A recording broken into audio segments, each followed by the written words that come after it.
Listo, ingeniera, nos faltaba. Muchas gracias, ingeniero.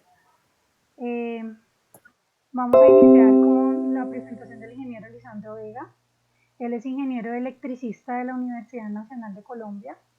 Durante sus estudios universitarios trabajó como calculista en el Servicio Colombiano de Metrología e Hidrología, SCMH, entidad que luego se transformó en el Instituto Colombiano de Hidrología, Meteorología y Adecuación de Tierras, IMAT, y que actualmente es el IDEAM. Como ingeniero del IMAT, trabajó en los distritos de riego del Huila, luego en el antiguo Instituto Colombiano de Electricidad, ICEL, hoy IPSE, Instituto de Planificación y Promoción de Soluciones Energéticas para Zonas No Interconectadas, y seguidamente en la empresa de energía eléctrica de Bogotá, la que luego al ser accionista de gas natural pasó a llamarse Empresa de Energía de Bogotá, que hoy conocemos como Grupo Energía de Bogotá, y que debido a la escisión y capitalización de la EEB, trabajó con Engesa, de la cual es jubilado. En las empresas EEB y Empresa de Energía Eléctrica de Bogotá trabajó en áreas de tarifas de energía eléctrica, investigaciones económicas, economía energética, estadísticas de energía eléctrica y planeación. El ingeniero es afiliado a esta organización sindical e hizo parte de su junta directiva cuando laboraba en la empresa de energía eléctrica de Bogotá. En esta oportunidad conoció las ofertas de beneficios que los fondos privados de pensiones, que se crearon con la aprobación de la Ley 100 de 1993, ofrecían a los trabajadores afiliados al Instituto de Seguros o de cualquier otra administradora de pensiones, que se retiraran de allá y se afiliaran a los fondos privados. El ingeniero, con su inquietud, pues realizó un estudio sobre la viabilidad financiera de los beneficios ofrecidos y llegó a la conclusión de que con la mínima rentabilidad financiera, que estaba en el 3% real anual, que la Ley 100 obligaba a los fondos a reconocer sobre los aportes pensionales realizados por los empleadores y empleados, no podían ser las prometidas porque eran muy superiores a lo que en su momento reconocía el Seguro Social. Las conclusiones del estudio las dio a conocer a los fondos privados, que desde luego no las aceptaron, pero que tampoco las refutaron. Y mediante artículos publicados en la revista de ACIEP, alertó a los ingenieros sobre las consecuencias que podían presentarse si se retiraban del Seguro Social y se afiliaban a dichos fondos. Esta alerta permitió que muchos ingenieros se libraran de esa falta. Después de jubilarse, estudió Derecho en la Universidad del Rosario y aun cuando allí se especializó en Derecho Tributario, desde hace 12 años trabaja como litigante en pensiones. Desde hace cerca de 20 años ha tenido la oportunidad de conocer algunas de las propuestas de la reforma pensional planteadas por diferentes estamentos y ha estructurado su propia propuesta. Recientemente ha conocido y analizado el proyecto de reforma pensional del presidente Petro y es por esta razón que le hemos invitado a compartir su opinión frente a esta reforma. Ingeniero Lisandro, el auditorio es suyo. Bienvenido y muchas gracias por aceptar nuestra invitación.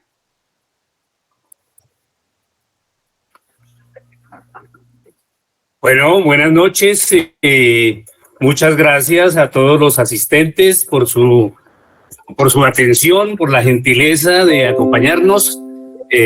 Básicamente yo voy a compartir con ustedes son las preocupaciones que tengo sobre el proyecto de reforma pensional. Los detalles, digamos, puramente técnicos, ustedes los encuentran en el texto del proyecto de reforma. Así que voy a ser muy insistente en las preocupaciones, en los aspectos, fundamentalmente en los aspectos negativos que yo le veo a ese proyecto y que lamento, que precisamente la esperanza era que con el gobierno de Petro se lograra algo que pudiera ayudar a solucionar los problemas que tienen las pensiones en el país, básicamente relacionados con la baja cobertura, con la falta de sostenibilidad de las pensiones del sistema de prima media, del sistema que administra Colpensiones. Eso no se logra con el proyecto de reforma pensional del presidente. Y también otro de los problemas que tiene el sistema actual es el tratamiento desconsiderado económicamente, injusto que reciben los que cometieron el error de retirarse del sistema de prima media, del seguro social en su momento, y pasarse a los fondos privados. El proyecto de reforma no les mejora esa situación, no les corrige esa injusticia, y por el contrario les agrava la situación.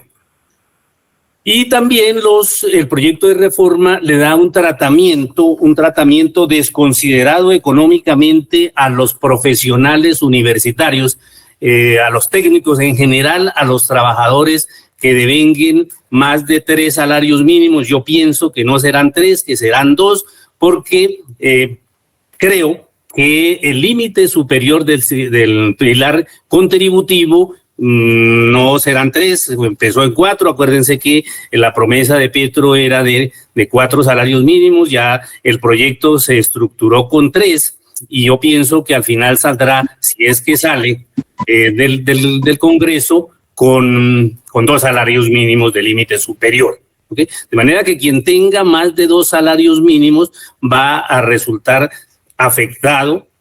La afectación es alta, mis estimativos me dan que puede ser de no menos del 50% para los profesionales que tengan salarios o sueldos del orden de 10 o más salarios mínimos legales mensuales vigentes.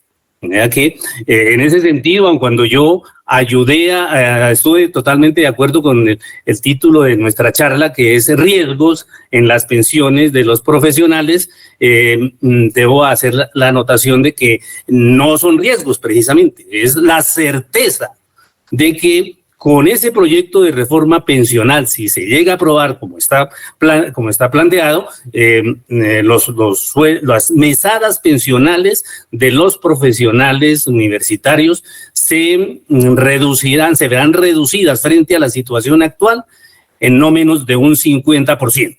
Eso es grave. Eso y la falta de sostenibilidad financiera hace que los riesgos también se extiendan a los pensionados actuales, a nosotros. Porque, sobre todo si se tiene en cuenta que existe la creencia de que las pensiones, digamos, superiores al salario mínimo, tienen un componente alto de subsidio.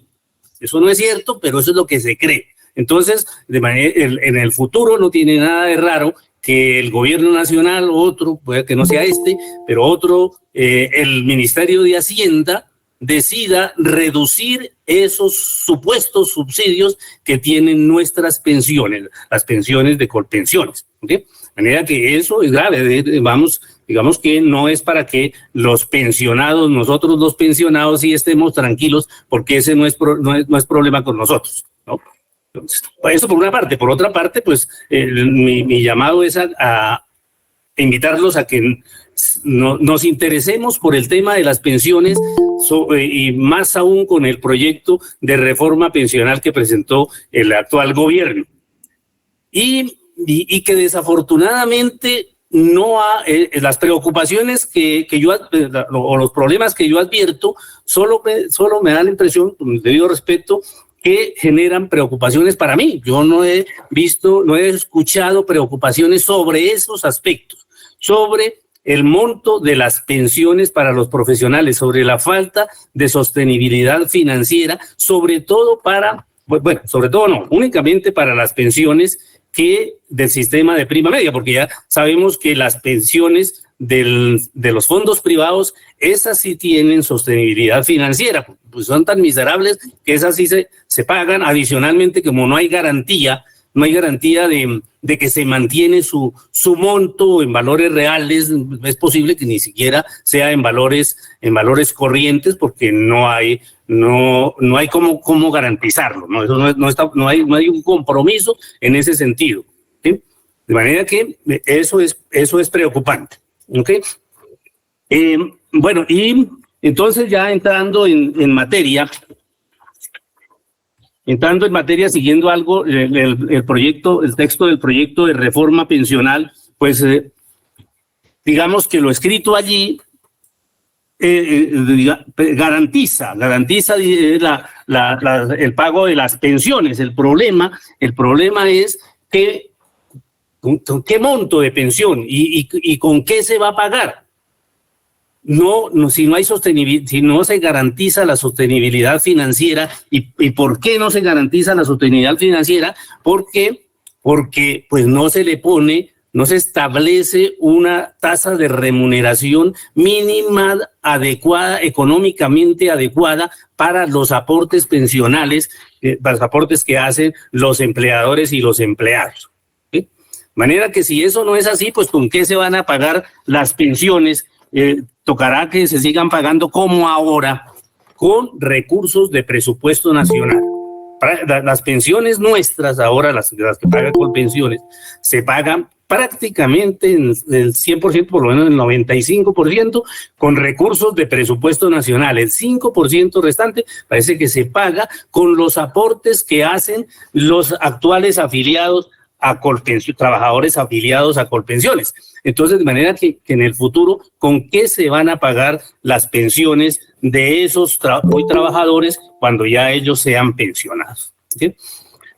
Es cierto que la situación actual, a lo mejor el proyecto de reforma, y eso lo ha dicho el presidente Petro, que tal vez en eso él reconoció que se haya pifiado, pero que en el sentido de que el proyecto de reforma pensional actual, con la creación de los pilares y la obligación que tendrían todos los trabajadores del país de afiliarse, bueno, automáticamente pasarían a ser afiliados del sistema de prima media de Colpensiones por los 3 primeros salarios mínimos que devenguen. Entonces, eso haría que los aportes que va a recibir Colpensiones se aumentan, se duplican más que el doble, y con eso Colpensiones tendrá una situación financiera relativamente holgada para pagar las pensiones de los pensionados actuales, valga la redundancia. Pero será con los aportes de los actuales trabajadores y por consiguiente generando un faltante para el pago de esas pensiones cuando esos trabajadores ya adquieran el derecho a la pensión. ¿Sí? De manera que ese es un aspecto negativo, no estimula a Colpensiones a manejar en forma eficiente y honesta, digamos, o por lo menos eficiente económicamente los recursos que recibe de los trabajadores, los aportes pensionales. De manera que eso es, digamos, una de las observaciones que seguramente sobre ellas volveré a insistir. ¿Okay? El ámbito de aplicación de la reforma pensional dice que es para todos los trabajadores, todos los trabajadores que residan en el país, pero no para todos. Realmente no es para todos porque no están incluidos los beneficiarios o los afiliados a los sistemas pensionales exceptuados, que esa es una carga gravosa para el presupuesto nacional. Entonces, eso también debía contemplarse. No quiere decir que no tengan derecho a tener una pensión digna esas personas, pero deben también ser conscientes de que deben aportar y debe dolerles a ellos el manejo que se les dé a esos aportes suyos, en el sentido de que no se remuneren económicamente, con una tasa económicamente justa, que debe ser, en mi opinión, la tasa de remuneración de los aportes pensionales debe ser una fracción de las tasas de colocación del crédito bancario. ¿Sí? Así como nosotros pagamos, el común de los mortales en el país paga por el uso de tarjetas de crédito hoy tasas del orden del 46%, ¿por qué los dueños de la plata con que se financian los bancos de su capital de trabajo ¿por qué no tienen derecho a recibir una tasa, una fracción adecuada, un 80%, bueno, un 70%, 80% de esa tasa? Y sobre todo los aportes pensionales. Los aportes pensionales hoy se utilizan para financiar a los grandes inversionistas constructores. Entonces, en ese sentido, a mí siempre me ha llamado la atención cómo es que el presidente Petro habla tan mal del ingeniero Luis Carlos Sarmiento Angulo, banquero y constructor grande, pero cuando se trata de ponerlo a pagar intereses justos, económicamente justos, por los recursos de los aportes pensionales que utiliza para financiarse, ahí sí no fue capaz de hacerlo. Pero tampoco ha sido capaz, porque tampoco se ha escuchado ninguna voz de los dirigentes sindicales, de los trabajadores, tampoco se quejan. A mí siempre me ha llamado la atención, ¿qué pasa? Es que somos todos amigos de Luis Carlos Sarmiento Angulo, o es que nos subsidia, o qué pasa, pero no se ve acá. Y este proyecto tiene adicionalmente un aspecto todavía peor que el de la ley 100, porque no establece tasa de rentabilidad mínima para los aportes pensionales, para la fracción los aportes pensionales que van a manejar los fondos privados, que como dijimos, son los que excedan de 3 salarios mínimos o de 2 salarios mínimos, ¿sí? No hay tasa de rentabilidad mínima para esos aportes. Entonces, eso es preocupante.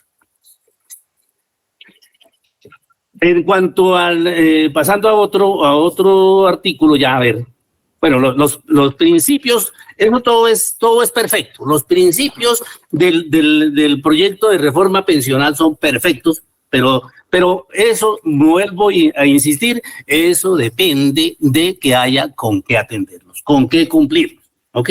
De resto, pues se nos quedan en texto, en saludo a la bandera. Y eso no es solamente lo de la tasa de remuneración, sino que también que haya trabajo. Si no hay trabajo, ¿cómo aumentar la cobertura de las pensiones? Y trabajo con, pues que no solamente que sea trabajo el informal, no, que sea trabajo regulado, que sea trabajo que tenga sueldo digno y garantía de estabilidad.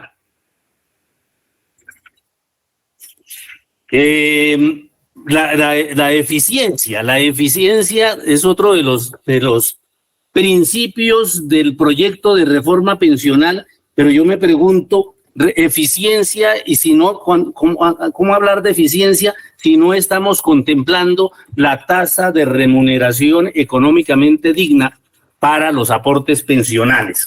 ¿Okay? Y si estamos dejándole a Colpensiones la impresión de que se puede financiar con los aportes pensionales para pagar pensiones, con los aportes pensionales de los actuales afiliados.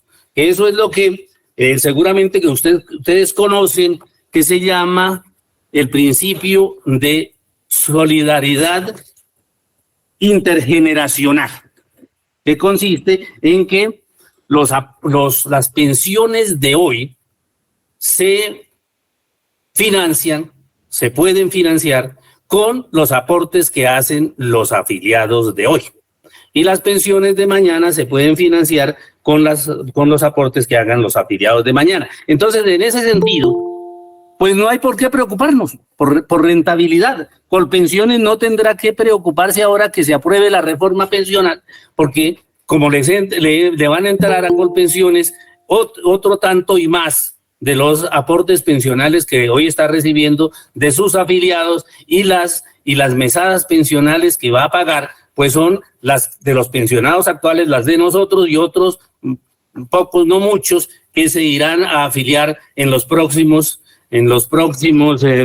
meses, incluidos desde luego los afiliados a fondos privados de pensiones. Pero aún así los recursos serán suficientes y sobrará. Y ese excedente de los aportes pensionales, como ya no tenemos por qué preocuparnos de que los necesitamos para pagar las pensiones del mañana, pues podremos gastarnos, ¿no? Como seguramente se los gastó el Seguro Social en los primeros años. El Seguro Social, recordemos, se creó por allá en el año 48 y debió estar empezando a pagar pensiones por allá en los 70s, 80s, de manera que esos primeros 40 años, 30, 40 años, pues debió hacer fiestas con los recursos, con los aportes pensionales que recibió de sus afiliados, porque ¿para qué preocuparse si las pensiones se pagan con los aportes de quienes estén en ese momento afiliados como trabajadores? ¿Okay? Y en ese sentido hay que lamentar que haya estudios, supuestamente estudios, uno de ellos de la Universidad Nacional, Facultad de Estadística, que llega a la conclusión de que efectivamente el cuento ese de la solidaridad intergeneracional tiene soporte en estudios. Llama la atención que el principio de solidaridad intergeneracional, se basa fundamentalmente en la esperanza de que yo me pensiono si mis contemporáneos también aportan, pero no logran pensionarse porque no pudieron completar el número de semanas cotizadas, porque no tuvieron trabajo o porque se murieron y no tenían beneficiarios de pensión. Donde eso no se cumpla, pues no tendremos pensión, ¿okay? Pero no se compadece que ese sea el criterio y aquí hay que hacerlo, hay que insistir, hay que llamar la atención que ese es un criterio que manejan las organizaciones sindicales, ¿okay? Y los movimientos de izquierda. Eso no tiene razón de ser. Ese es una pirámide.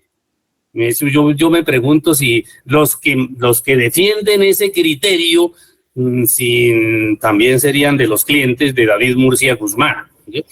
Entonces, eso, insisto en que hay que ponerle cuidado a eso. Esto es la preocupación aquí. Las pensiones dependen de si hay plata para pagarlas, ¿ok? Sobre todo las pensiones dignas, ¿no? Bueno, ya digamos que los principios, básicamente eso, aspectos, deberes del Estado. Dentro de los deberes del Estado yo quiero hacer notar ese aspecto relacionado con garantizar y proveer de manera oportuna los recursos públicos requeridos para el pago de pensiones. Eso es hoy.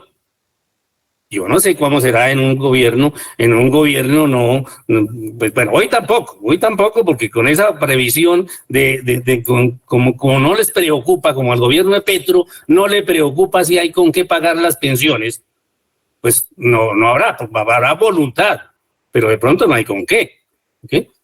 Y eso depende del Ministerio de Hacienda, que no es solamente de la voluntad del presidente, es del Ministerio de Hacienda, ¿okay? De manera que educación, bueno, importante todo eso, los deberes del Estado, por ejemplo, la educación ciudadana, sí, es decir, ojalá pues lográramos convertir en cultura el aporte, la afiliación y aporte a la seguridad social, de parte de no solamente los que estamos obligados, los trabajadores dependientes que están obligados a hacerlo porque los hacen sus empleadores, sino de parte de los trabajadores independientes, de los informales, que son el 60% de la fuerza activa, de la fuerza económicamente activa, de la mano de obra económicamente activa. Eso es importante, sí. ¿Okay? A ver, bueno, pues empecemos a la siguiente. A ver, deberes de las administradoras. A mí me llama la atención aquí que nos hacemos ilusiones en que podemos pedirle a las administradoras que asuman los cargos administrativos que le corresponden en el sistema. O sea, que asuman sus propios gastos. Eso no tiene sentido. Eso no tiene sentido. Desde luego que las administradoras van a tomar recursos de los aportes pensionales de sus afiliados, pues para cubrir sus gastos. Lo que debemos pedirles es que esos gastos sean verdaderamente gastos de eficiencia, los mínimos posibles, que no suceda lo que al parecer sucede con los fondos privados, que sus directivos tienen altos sueldos. Hace no menos de unos 15 años, el senador Alexander López denunciaba que el presidente de Asofondos, que desde ese entonces es el mismo, el doctor Santiago Montenegro, se ganaba en ese entonces 110 millones de pesos. Hoy serán 200, 300 millones. ¿Con qué? Con los aportes pensionales de los afiliados a los fondos privados. ¿Okay? Entonces, eso sí hay que pedirles a ellos, pero hay que pedírselos estableciendo una participación, dejando una porción de los aportes pensionales baja para que atiendan sus gastos de administración, todos, no solamente la parte puramente de salarios, sino también las comisiones que se pagan ellos mismos cuando colocan los aportes pensionales comprando títulos de deuda pública o algo así, cuando colocan esos aportes en esos papeles del Estado, ¿ok? Eso pues no es una genialidad para decir es que hay que pagarles muy bien, porque ¿a quién se le ocurre? Que solamente ellos saben hacer eso. No. Entonces, los fondos privados, y aquí no estamos corrigiendo nada de eso, los fondos privados supuestamente logran rentabilidades buenas, altas, 20 y pico %, pero cuando se la reparten ellos y a los afiliados a los fondos privados, a los trabajadores afiliados, solo les dejan el 3% real anual, y eso porque no puede ser menos, porque así lo estableció la Ley 100, y aquí insisto, la Ley 100 sí estableció un 3% de rentabilidad real anual. El proyecto de reforma del presidente Petro no establece ninguna tasa de rentabilidad mínima. A ver, los derechos de los afiliados. Hacemos artículo, vamos adelante, derechos de los empleadores. Bueno, los empleadores, a mí lo único que se me ocurre sobre los empleadores, además de eso, pues, está bien, es que los empleadores y los trabajadores sean conscientes de que en materia de aportes pensionales debieran ser los máximos posibles, es decir, sobre la mayor cantidad posible de factores salariales. Por ejemplo, si los trabajadores tuvieran oportunidad de aportar sobre las primas, debían hacerlo. O sea, eso es buen negocio aportar para pensiones. Para pensiones, claro, mientras no sea en los fondos privados, desde luego, pero debe ser así, ¿ok? Sobre la mayor cantidad de factores salariales. Al respecto, permítanme compartir con ustedes cómo nosotros, que fuimos trabajadores de la empresa de energía, allá los que no tuvieron la suerte, los trabajadores, los empleados, los directivos que no tuvieron la suerte, como sí la tuvimos nosotros, de jubilarnos con la empresa de energía, ellos tienen serios problemas con su pensión de Colpensiones, porque ellos, cuando fueron a reclamar su pensión, se dieron cuenta que la empresa solo les cotizó sobre el sueldo básico. Y sobre todo los directivos que tenían, su sueldo era sueldo básico, asignación básica y gastos de representación, y los gastos de representación podían ser el 50%, podían ser iguales al sueldo básico. Entonces ahora la pensión se liquida solamente sobre el sueldo básico, y eso pues afecta el presupuesto de esas personas, ¿okay? De manera que ojalá fuéramos conscientes de que no haya pagos por debajo de la mesa, y que todos sean declarados, y sobre todos los factores aportemos para pensiones. Sigamos otra, deberes de los afiliados y beneficiarios. Pues ahí sí ya sería, lo único que podríamos decir de los afiliados y beneficiarios es que ojalá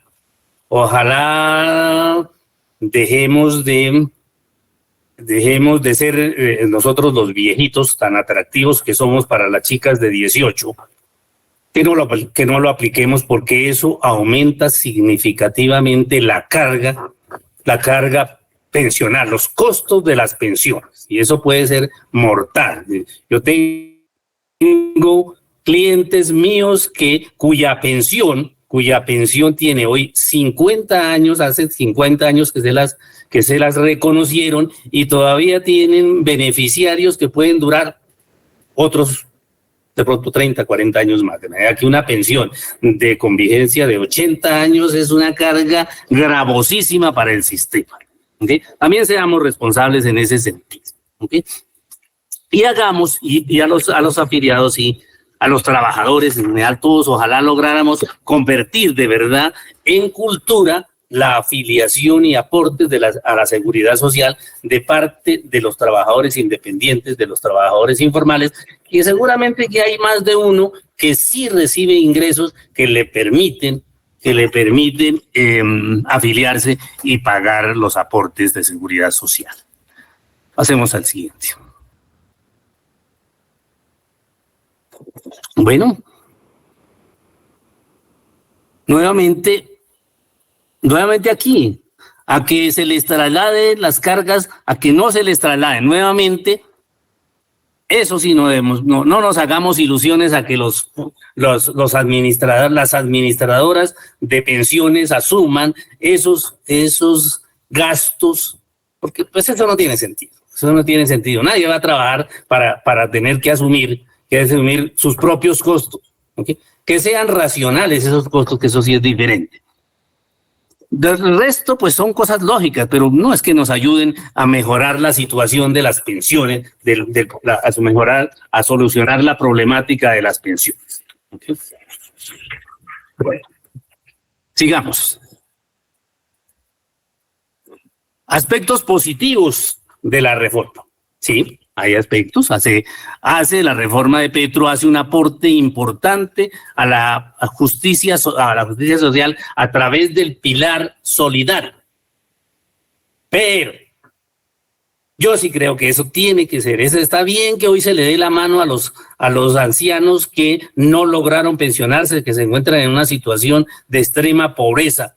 Pero eso tiene que ser una medida temporal. No puede ser que nos acostumbremos a que las pensiones, el que no se puede pensionar, que no hay incentivo para ahorrar, para afiliarse, para aportar, porque van a recibir un auxilio cuando ya sean abuelos, ancianitos, y no una pensión.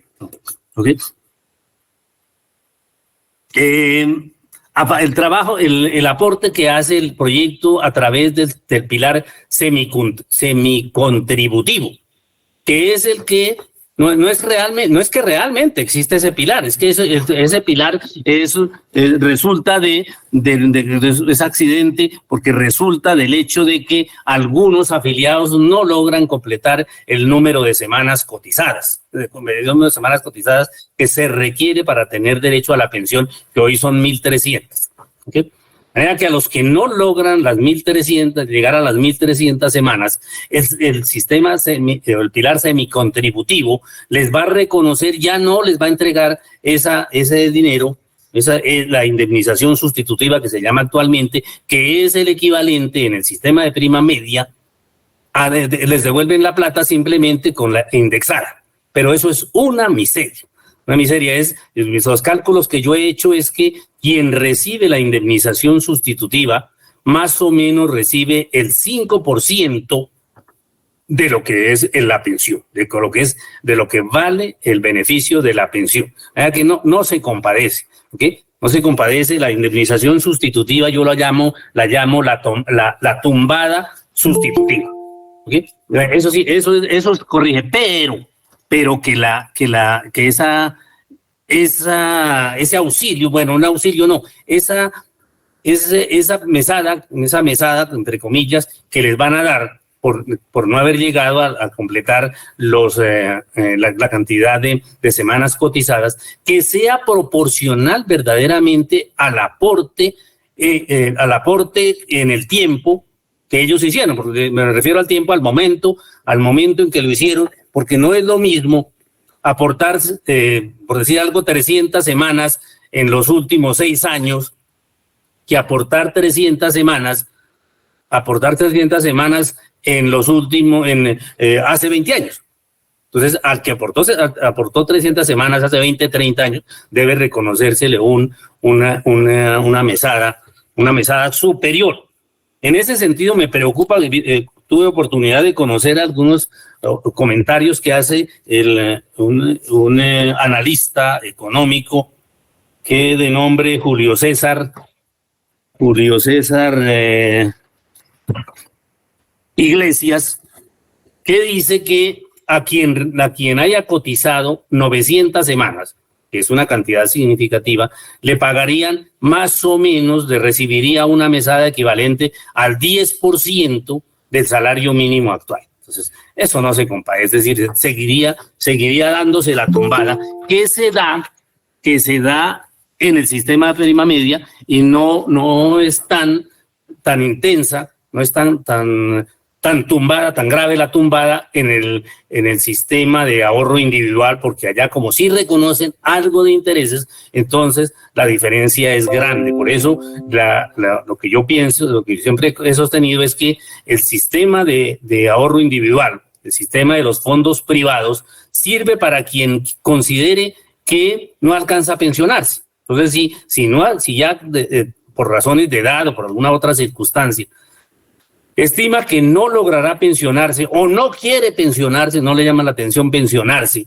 y por consiguiente le hará el quite cada que pueda a la afiliación y al pago de aportes, pues afíliese al fondo privado, que al final le van a devolver una cantidad significativamente mayor a la que le devolvería el sistema de prima media. ¿Ok?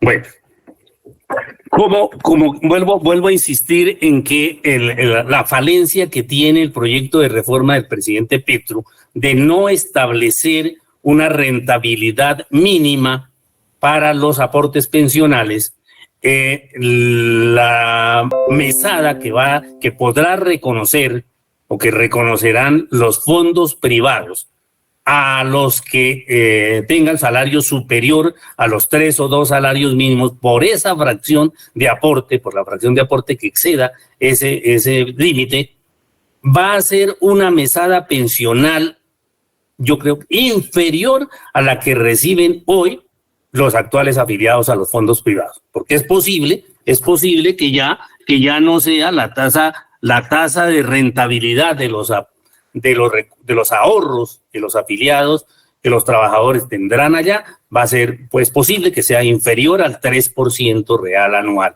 Entonces las pensiones que recibirán de los fondos privados serán aún más miserables que las que reciben actualmente los afiliados a esos fondos, ¿ok? De manera que, en ese sentido, los cálculos que yo he hecho del 50% puede ser la mesada pensional de los profesionales universitarios, puede ser, inclusive, la tumbada puede ser mayor al 50%.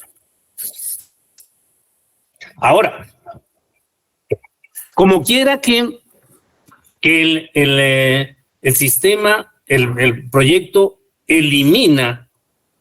expulsa a los trabajadores, a los profesionales que tengan más de 2 o 3 salarios mínimos, los expulsa del sistema de prima media y los obliga a afiliarse a los fondos privados. Los que hoy están en los fondos privados, que tenían la posibilidad de demandar para regresar al sistema de prima media, pues ya no tienen a dónde regresar. De manera que esa opción que tenían de resarcirse, de lograr que el fondo privado les indemnizara la tumbada que les hizo, ya no se va a dar. En lo sucesivo ya ellos no podrán demandar, ¿okay? Y no habrá, yo considero que no podrán demandar y no hay incentivo para demandar.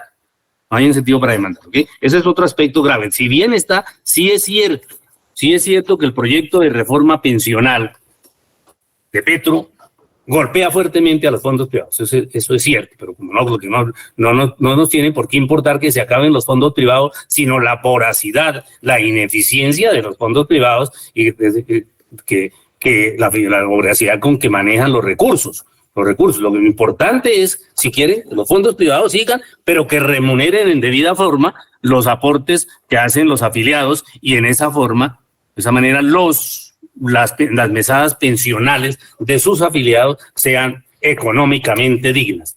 ¿Sí? Eso es lo que importa, eso es lo que no se logra con el proyecto de reforma del presidente Petro. ¿Sí?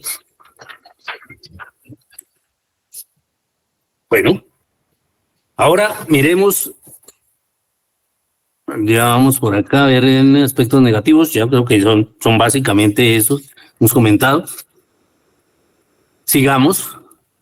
Aspectos negativos. Ese es otro aspecto. Yo quiero insistir en eso. No favorece el manejo responsable y eficiente de los recursos de Colpensiones.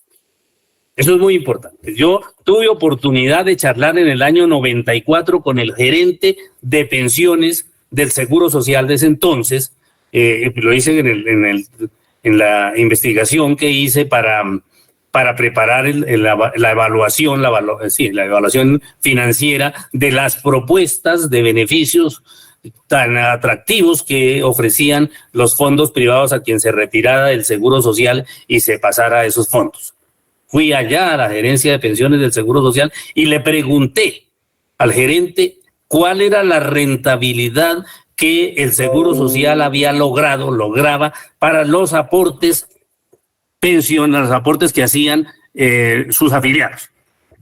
Y él me contestó que no tenían por qué preocuparse por rentabilidad alguna por aquel cuento de la solidaridad intergeneracional. De manera que el Seguro Social, al parecer, de rentabilidad efectiva, adecuada, eficiente, de eso no sabe, de manera que esto es ahora con el proyecto, cuando le van a llegar recursos, se van a duplicar sus recursos, porque recordemos que los fondos privados tienen más o menos, creo que 18 millones de afiliados. Esos 18 millones pasan a ser ahora afiliados del sistema de prima media, y sobre los 3 primeros salarios de esos 18 millones, bueno, no son 18, son 18 afiliados, pero entiendo que están cotizando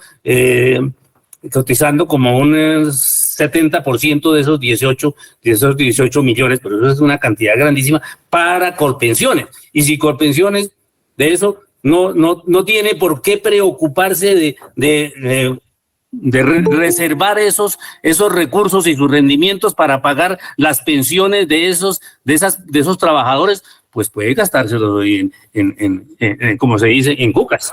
¿Sí? Entonces, ese es un aspecto importante, es decir, una falencia grande del proyecto de reforma pensional. Sigamos, por favor.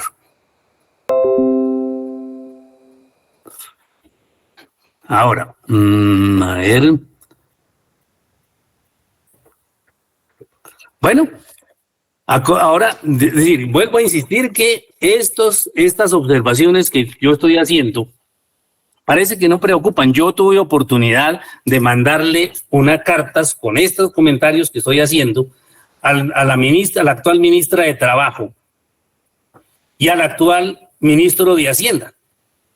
La ministra de Trabajo me contestó, simplemente transcribió mis preocupaciones y seguidamente me transcribió también los objetivos del proyecto de reforma pensional, pero no me refutó en manera alguna las preocupaciones que yo tengo. No demostró, no me dijo que no tenía razón de ser mi carta mis preocupaciones al advertir que el proyecto de reforma pensional no aumenta la cobertura de las pensiones.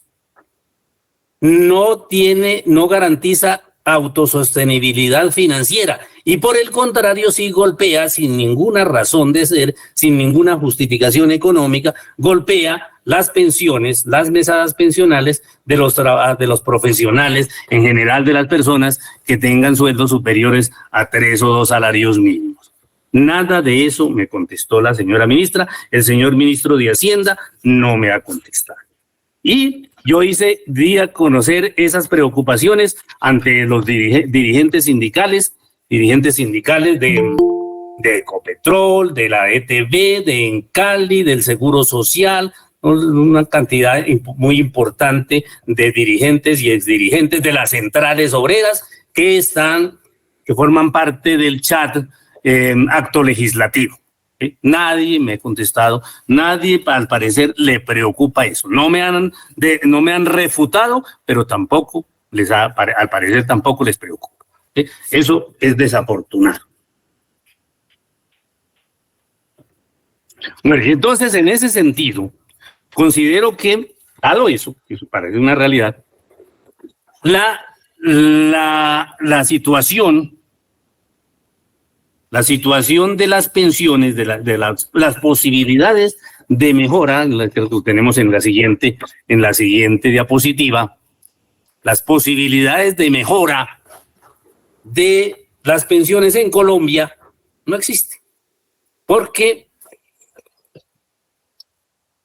a las centrales obreras y dirigentes sindicales y a los propios trabajadores y así como al parecer a los ingenieros de las empresas del servicio, de las empresas de energía eléctrica del país, poco les interesa afiliarse a los sindicatos, tampoco les interesa el tema de las pensiones. Imagino que no sucederá lo mismo cuando ya lleguen a 62 o 65 años, entonces pero ya ahí sí les interesará, pero ahí ya no habrá nada que hacer. ¿Okay? Entonces, eso por una parte. Por otra parte, sigamos. Creo que es en la siguiente. Tenemos. Bueno. En materia de administración de los recursos de los aportes pensionales, tenemos una situación difícil. ¿Por qué? Porque esos recursos actualmente, y así será, o los administran los fondos privados de pensiones, que ya sabemos que son mentirosos y voraces. ¿Okay? O los administran los expertos, los técnicos de Colpensiones, que son politiqueros, a mi modo de ver, politiqueros e ingenuos. Esos son los que no, al parecer no hacen cuentas, pero sí se comen el cuento del embeleco de la solidaridad intergeneracional y por eso no les preocupa si los aportes los colocan a producir, a rentar, pero una rentabilidad económicamente justa. Que no es fácil la situación. ¿Sí? Bueno, sigamos. Bueno, sugerencias sobre el tema de pensiones.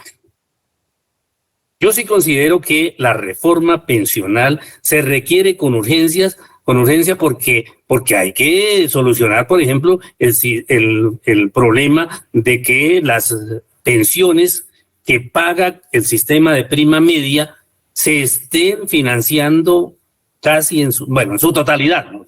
Con recursos de presupuesto nacional. Eso, insisto, puede ser un riesgo de que en el futuro cualquier gobierno decida reducir los supuestos altos subsidios que reciben los beneficiarios, los titulares de las pensiones superiores al salario mínimo.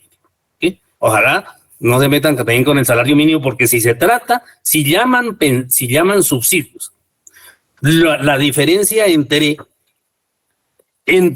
la pensión, el monto de la pensión que sería posible lograr con los aportes, con los ahorros que logra un trabajador de salario mínimo durante los 25, 30 años que pueda trabajar, y el valor de la mesada pensional de un salario mínimo, ese subsidio para ese caso es más o menos del 80%.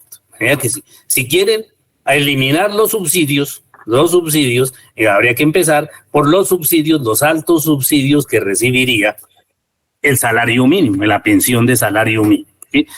Yo insisto en que las pensiones actuales no tienen subsidios. Los subsidios los están recibiendo los banqueros, los que utilizan los recursos de los aportes pensionales para financiar sus inversiones, ¿sí? Que los reciben con tasas muy bajas.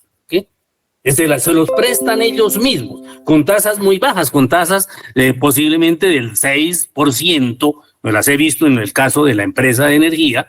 Eso no se compadece, ¿no?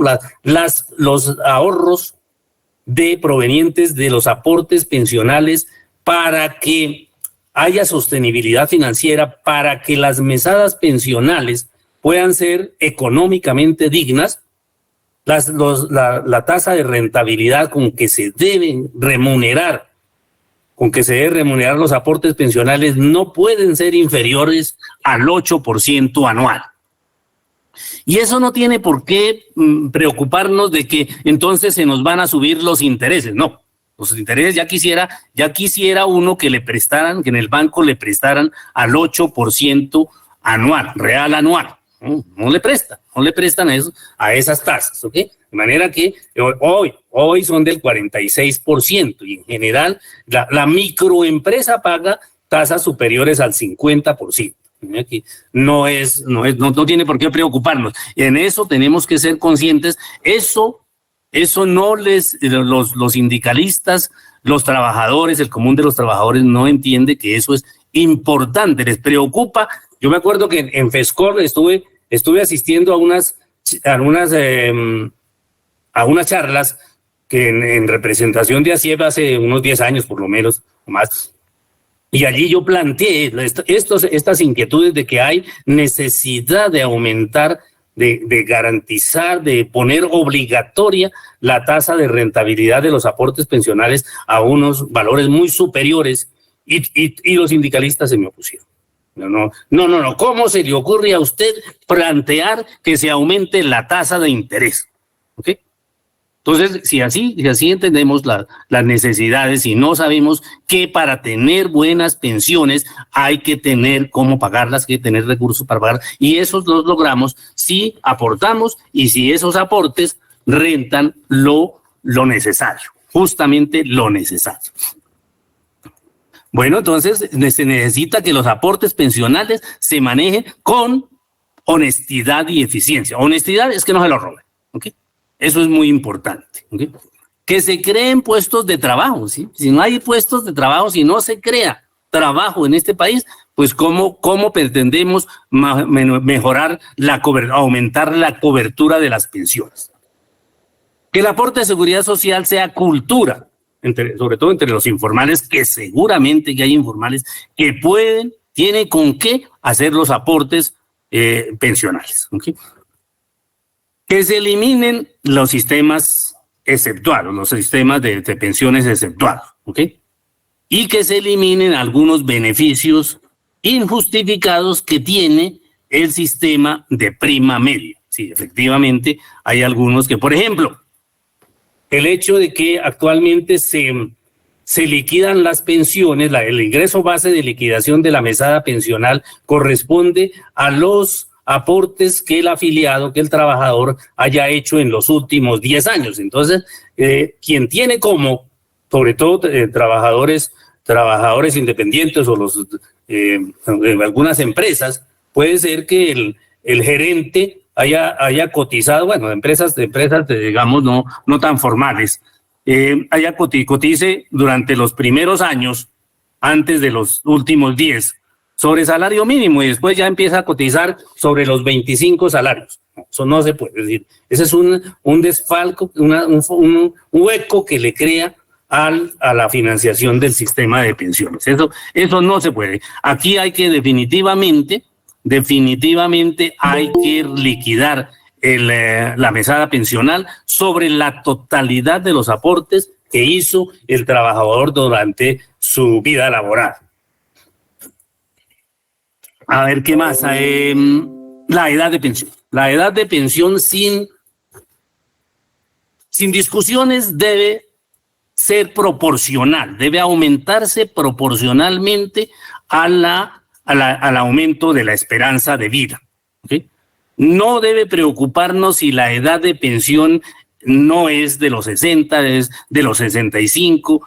Lo importante no es a qué edad nos pensionamos, sino, mientras tanto, sino si tenemos trabajo. Lo importante es que tengamos trabajo. Ese es un aspecto que tal vez no hice notar cómo el proyecto de reforma pensional implícitamente, el proyecto de reforma pensional de Petro, implícitamente aumenta la edad de pensión de los trabajadores, de los profesionales universitarios. ¿Por qué? Porque seguramente que no va a haber profesional universitario que quiera pensionarse cuando sabe que su mesada pensional va a ser el 20, 30, el 30%, digamos, de su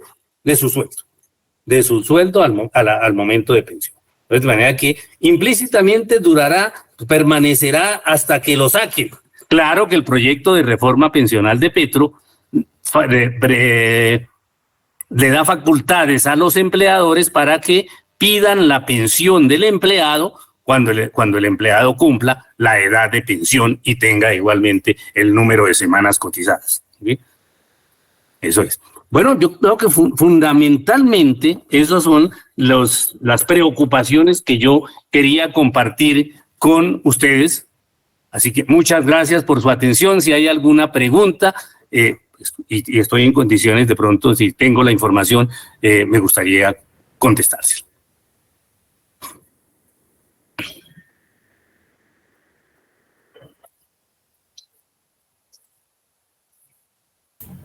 Ingeniero, muy buenas noches. Sí, buenas noches.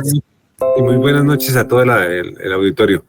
Esto es que yo no entiendo por qué no existe, digamos, esa tasa mínima, porque eso no es factible. Si lo que usted dice, cuando a uno le prestan dinero, se lo prestan al 45% y cuando uno lo ahorra, se lo pagan súper bajo, como al 6% anual. O sea, ¿por qué no hay una claridad desde la ley en querer como establecer una tasa de rentabilidad adecuada? ¿Eso en qué va?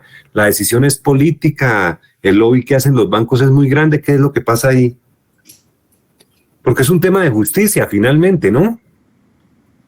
No solamente de justicia, sino de eficiencia económica. ¿Cómo pretendemos que haya desarrollo, que salgamos del subdesarrollo con una informalidad del 60%? Con digamos, un salario mínimo tan bajo, así el doctor Carrasquilla, el exministro de Hacienda, considere que es ridículamente alto. ¿Ok? Entonces, eso es, pero es que los banqueros pesan mucho, pero pesan mucho en forma tal que hasta el doctor Petro no quiso meterles la mano. Pero igualmente, vuelvo a insistir, los propios dirigentes sindicales tampoco, porque este proyecto de reforma pensional lo redactaron. En su redacción estuvieron las centrales obreras, estuvo más de un dirigente sindical. ¿Okay? De manera que, ¿okay?, la ministra de Trabajo, dirigente sindical años A.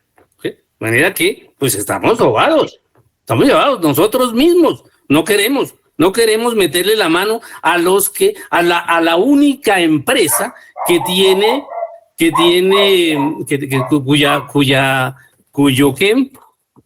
cuya materia prima tiene costo cero. ¿Okay?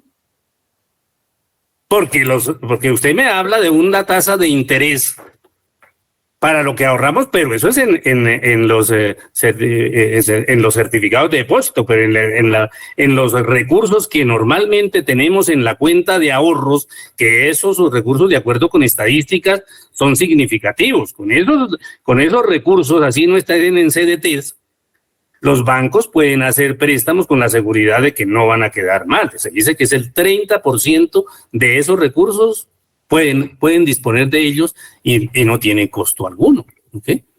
Entonces, falta conciencia de que el ahorro hay que estimular el ahorro bancario, porque si no, daría lo mismo ahorrar debajo del colchón. Eso no se compadece porque el ahorro bancario sí sirve para que quienes sepan invertir, pues tengan recursos e inviertan. ¿Sí? Y eso genera desarrollo. Pero digamos, ¿qué herramienta o dónde debe uno como sindicato ejercer la presión para que esas tasas de rentabilidad mínima de las pensiones aumenten? O sea, ¿dónde presiona uno? ¿Dónde hace el push? En el Congreso. En el Congreso.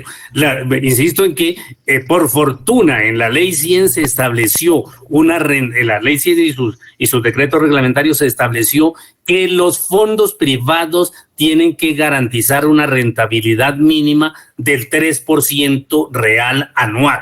Eso es lo que hace que los ahorros de quienes no logran pensionarse y están en los fondos privados, lo que les devuelve el fondo privado sea significativamente superior a lo que les devuelve el sistema de prima media como indemnización sustitutiva. ¿Sí? Es muy importante. Insisto, los fondos privados reconocen una tasa de rentabilidad del 3% real anual sobre los aportes de sus afiliados porque lo estableció la ley. De lo contrario, posiblemente, tal vez no sería del 0, pero sí sería posiblemente del 1, del 2% real anual. Pero el proyecto de reforma pensional que redactaron unos cuantos dirigentes de izquierda, empezando por la señora ministra de Trabajo, no contempla ese aspecto. ¿Sí? Y la señora ministra no me contestó. Estamos mal, ingeniero.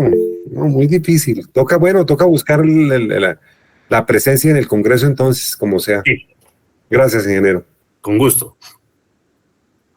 Ingeniero César, tiene levantada la mano. ¿Puede intervenir, por favor? Ingeniero, buenas tardes. Buenas tardes, ingeniero César. Hágame un favor. Yo estoy cotizando en Compensiones, ¿sí? Desde hace mucho tiempo. Uh-huh.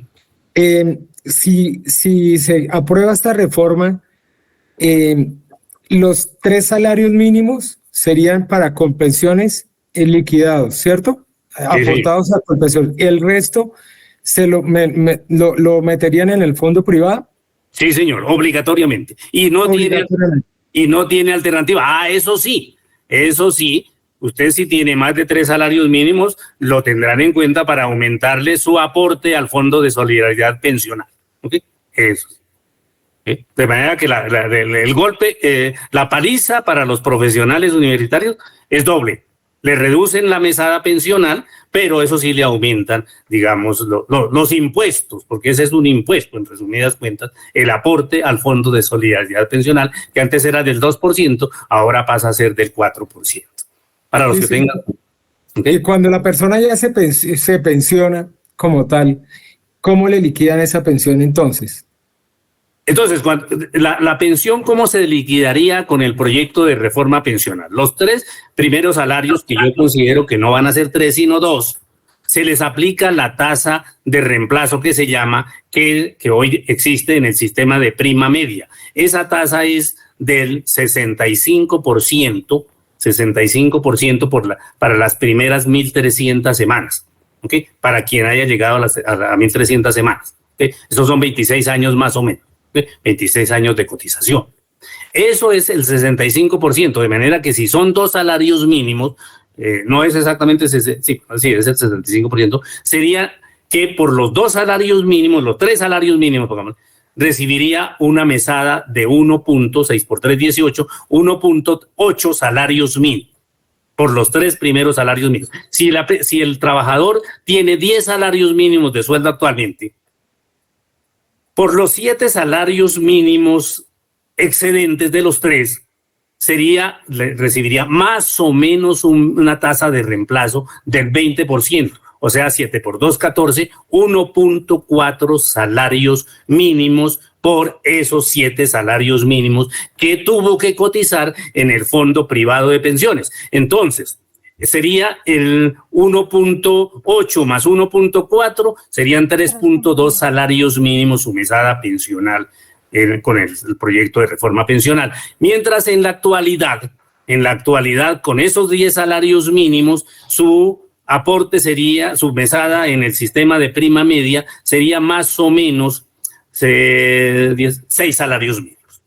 6 salarios mínimos sería actualmente su mesada en el sistema de prima media, pero esa ya no se dará porque no podrá, los últimos 7 salarios mínimos no los puede, los tiene que retirar, los tiene que aportar obligatoriamente a los fondos privados. Se perdería como la mitad de la pensión, imagínense. Por eso yo he hablado de que se les reduce más o menos en un 50% en la mesada pensional a los profesionales universitarios. Listo, ingeniero.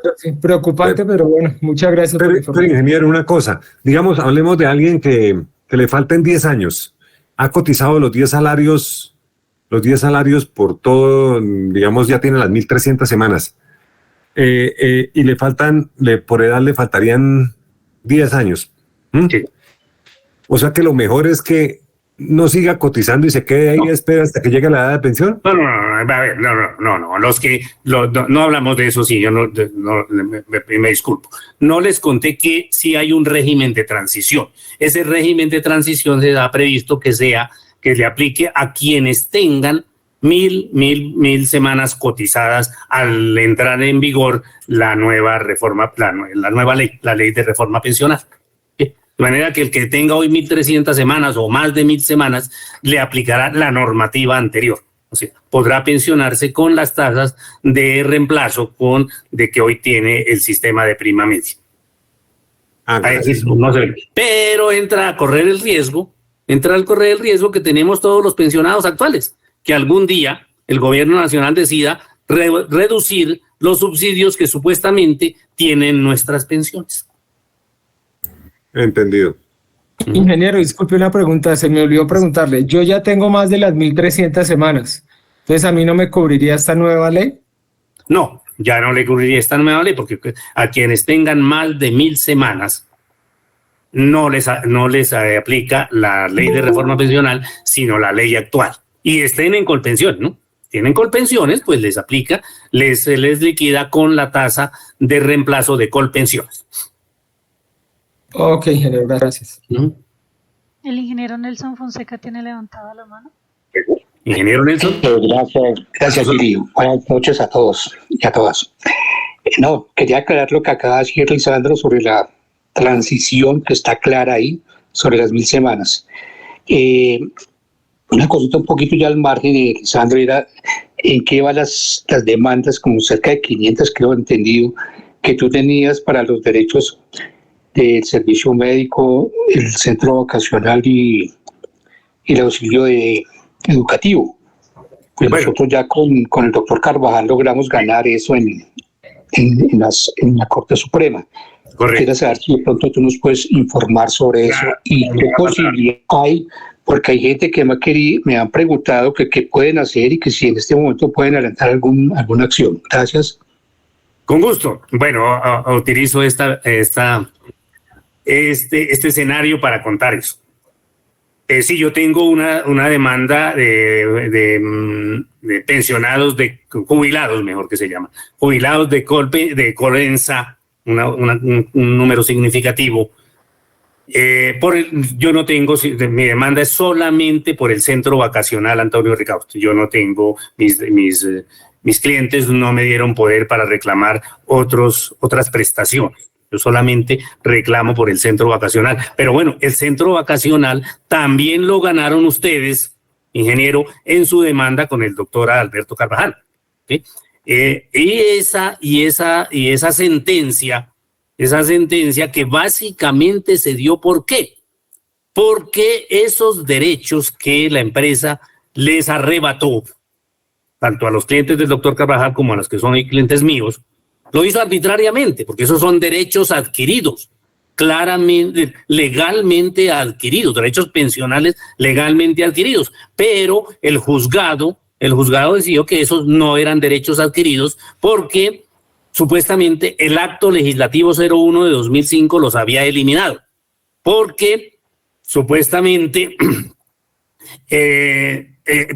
porque el sindicato los eliminó también de la reforma pensional. Los eliminó de la convención colectiva de trabajo, ¿ok? Eso fue cierto, pero esa convención y en general las convenciones actuales, digamos, firmadas posteriormente a la fecha en que cada pensionado, cada trabajador se pensione, no le aplican porque el sindicato de trabajadores, en ese caso, no representa a los pensionados. Entonces no puede decidir, el sindicato no puede negociar las prestaciones de personas que no son socios suyos. ¿Okay? Entonces, pues eso. Por otra parte, a ver si me acuerdo de alguna otra. Que esas prestaciones las podían, no eran derechos adquiridos, que las podían quitar la empresa y el sindicato cuando a bien tuvieran. Eso no es cierto. La normativa, la sentencia, la jurisprudencia de la Corte Suprema de Justicia, ha establecido que los derechos pensionales, los derechos de un pensionado tienen la misma vigencia de la mesada pensional y no se pueden eliminar, no se pueden recortar, no se pueden eliminar. Bueno, pero lo habían hecho, así fue, lo dijeron, lo sentenciaron algunos juzgados y algunas salas del Tribunal Superior de Bogotá. Eso en el caso del doctor Carvajal, por fortuna él logró, seguramente algún magistrado, le tocó en fortuna a un magistrado que sí le concedió el recurso extraordinario de casación. ¿Ok? Y la Corte, al conocer y resolver ese recurso, le casó o revocó la sentencia del tribunal que la había negado y le reconoció esas prestaciones, esos beneficios. Esa sentencia yo la utilicé para reforzar, para complementar, porque yo ya había presentado los alegatos para sustentar el recurso de queja, porque a mí el tribunal me negó el recurso extraordinario de casación y me lo negó por una parte porque considera que esos beneficios no tienen razón de ser porque no son derechos adquiridos en su opinión, en la opinión de esa sala, y que adicionalmente, como solamente reclamamos el auxilio, el derecho de uso del centro vacacional, ese derecho no tiene un valor económico como demanda superior a 120 salarios mínimos, que es el tope mínimo para recurrir en casación. Sin embargo, esa no es la única razón por la cual se puede recurrir en casación. Se puede recurrir en casación también cuando la sentencia que uno quiere apelar, considera que es una vía de hecho y lo demuestra, el que quiere recurrir lo demuestra en forma razonable legalmente, que eso fue lo que yo hice. Pero desafortunadamente los magistrados de la Corte Suprema de Justicia que conocieron mi caso, mi demanda, no lo consideraron así, simplemente consideraron que la negativa al recurso de casación de mi caso, de mi demanda, estaba bien denegada porque la cuantía de la demanda no era superior a los 120 salarios mínimos. En el caso del doctor Carvajal, la Corte, al casar la sentencia, al revocar la sentencia del tribunal, no tuvo en cuenta para nada la cuantía de las pretensiones de los demandantes. ¿Okay? No, es el hecho de que fueron derechos legalmente adquiridos. Eso es. Yo interpuse entonces, acabo de hacerlo, porque eso fue en estos días que se dio, interpuse recurso de reposición y de súplica y espero que reconozca la sala el derecho que tienen mis clientes de recurrir en casación, así como lo pudo hacer el doctor Carvajal. Sandro, si hay interesados en demandar actualmente, ¿lo pueden hacer o ya el tiempo prescribió? Yo considero que sí, porque, pero sobre todo por el derecho de uso del centro vacacional, porque es que ese como no tiene, digamos, bueno, y por derechos como servicio médico. Sí, esos no tienen, como no son de pago, digamos, periódico. No es que le paguen a uno por eso. El descuento del servicio de energía, por ejemplo, no se puede ya reclamar. ¿Por qué? Porque ese sí había un plazo, tenía la connotación de prestación laboral, digamos, no de prestación pensional, porque se paga periódicamente, se llama de tracto sucesivo, ¿ok? El otro es la disponibilidad. En el caso del centro vacacional no se reclama un valor determinado mensual, no se recibe un beneficio mensual dinerario, sino hay la disponibilidad del servicio. Lo mismo que sucede con el servicio médico. ¿Okay? Sandro, usted nos podría dar el teléfono y para socializarlo a través de la CIEP y algunos otros compañeros ingenieros que también fueron en este momento ya pensionados, que jubilado cuando uno sale y lo coge la empresa, pero ya se pensiona cuando lo coge el seguro. Y usted nos puede dar la información para que ellos se acerquen a ti para que puedan adelantar esas acciones. Claro, digamos, a través de ASIEP podemos hacer eso, ni más faltaba. Sí, señor. Igualmente para ayudar a los otros ingenieros de salario mínimo que llevan 3, 4 años sin aumento. O sea, es una cosa que desafortunadamente ya parece que Luis Rubio se fue. Desafortunadamente no estaba en hacer para que lo cobijara el fuero circunstancial.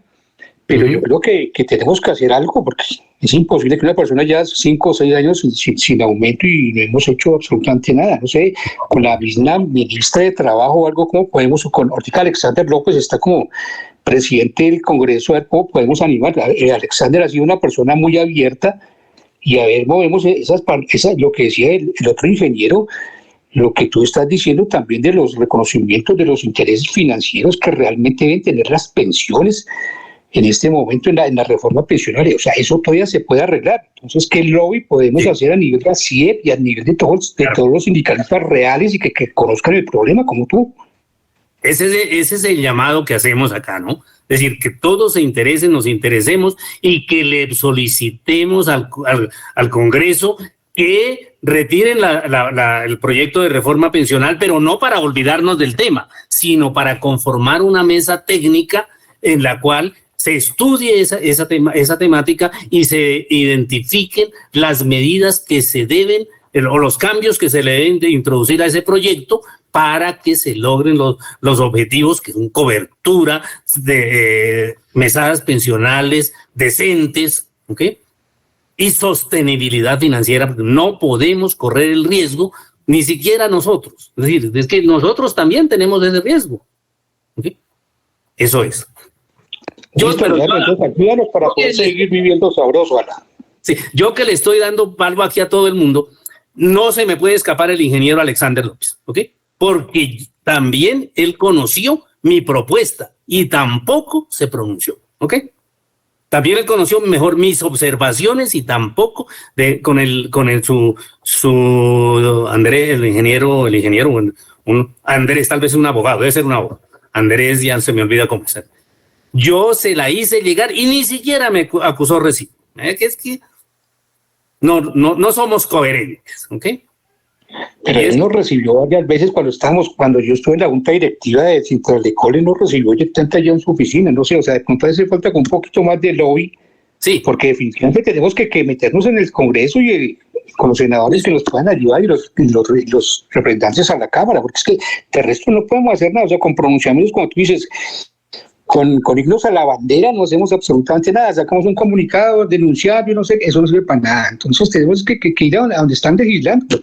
Tenemos que meternos en la política, así mucha gente diga que los sindicatos no tienen que tomar partido, que no tienen que hacer nada, pero tenemos que hacerlo, y ASIEP tiene que hacerlo. Y son los sindicatos, no, pero uno individualmente no logra nada. No, individualmente no. Exactamente. Ok. Gracias, Linazo. Con gusto.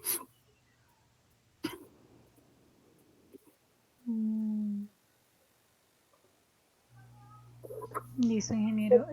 Hasta el momento no hay más intervenciones, entonces digamos que como resumen de esta presentación del ingeniero Lisandro, tenemos como tarea definitivamente el enterarnos, leer por completo la propuesta de reforma pensional que está radicada ya en el Congreso. Definitivamente hay que trabajarle, como dice el ingeniero Nelson, en hacer los contactos y sentar nuestra voz con respecto a que, como lo habíamos hablado con el ingeniero Lisandro, hay algunos artículos que hablan de la rentabilidad, pero no dicen en sí un valor definitivo, sino que dice que más adelante el gobierno lo reglamentará, y por experiencia sabemos que eso puede quedar simplemente en el limbo y durar varios años al respecto de esa rentabilidad que deben ofrecer o conceder aquellos fondos de ahorro pensional que tengan a su bien el manejo de los aportes de los trabajadores. Adicionalmente a ello, sabemos que nos limita como trabajadores a aquellos que no tengan los más de 1000 semanas cotizadas, porque obligatoriamente van a tener que cotizar en Colpensiones como régimen contributivo, y lo que supere los 3 salarios mínimos quedaría en un fondo de ahorros pensional, o sea, el RAIS. Eso también limita como tal la elección de los trabajadores, que son los que pretendemos de una u otra manera con ese ahorro pensionarnos a futuro. Muy probablemente el régimen de transición da parte de tranquilidad a algunos que dicen que tienen más de 1000 semanas cotizadas, pero debemos tener en cuenta que, igual como dice el ingeniero Lisandro, se está proponiendo el tema de que con los aportes de los que hoy trabajamos se les pagan las pensiones a aquellos que en estos momentos gozan de esa pensión de vejez. Y a futuro también sabemos que hay una curva de envejecimiento en donde muy probablemente, si ahorita hay informalidad, más adelante lo que no va a haber son personas que aporten a los fondos de pensiones para continuar pagando las pensiones a esas personas que en estos momentos gozan de pensión de vejez. Y aparte de eso, pues cuando llegue su oportunidad para aquellos jóvenes, pues lo que les va a llegar realmente es una pensión mínima. Entonces, fundamentalmente debemos ser solidarios, pensando en que no es que no nos toque a nosotros, sino a las futuras generaciones también les va a tocar. No sé si la ingeniera Ivette quiera participar en estos momentos. Ingeniera Ivette. Chile, y el contacto de Lisandro, por favor, para socializarlo a todos. Ok. Listo, ingeniero. Ya con la venia del ingeniero Lisandro, nosotros entonces haremos el contacto con el ingeniero Nelson, que es quien lo está solicitando. Y si el ingeniero Lisandro autoriza en estos momentos, pues compartimos a todos los afiliados a la CIEP por correo electrónico su información. Sí, que a todos los afiliados, porque hay más de una persona. Yo ya no, en este momento no lo necesito, pero sí hay muchos que me han preguntado eso. Claro, ni más faltaba, con gusto. De acuerdo, ingeniero. Bueno, ya en esta noche no veo más participaciones de los ingenieros que en estos momentos nos acompañan. Agradecemos su valiosa asistencia. Creo que es una de las conferencias más concurridas que hemos tenido este año.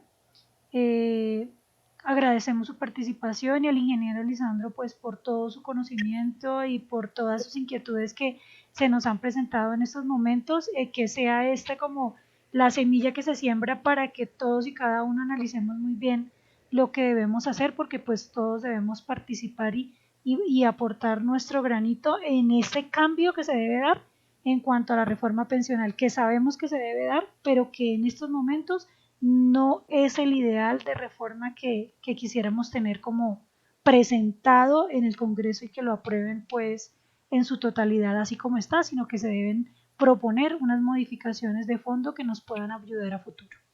Muchas gracias a todos y que tengan una feliz noche. Bueno, y gracias de verdad a todos los asistentes y por la paciencia que tuvieron para escucharme con todo y la poca ortodoxia en la presentación de la charla. Muchas gracias. Muchas gracias, felicidades para todos. Muchas gracias, Sandro. Muchas gracias, ingeniero. Muy buena noche. Bueno, gracias a usted. Gracias. Una feliz noche a todos.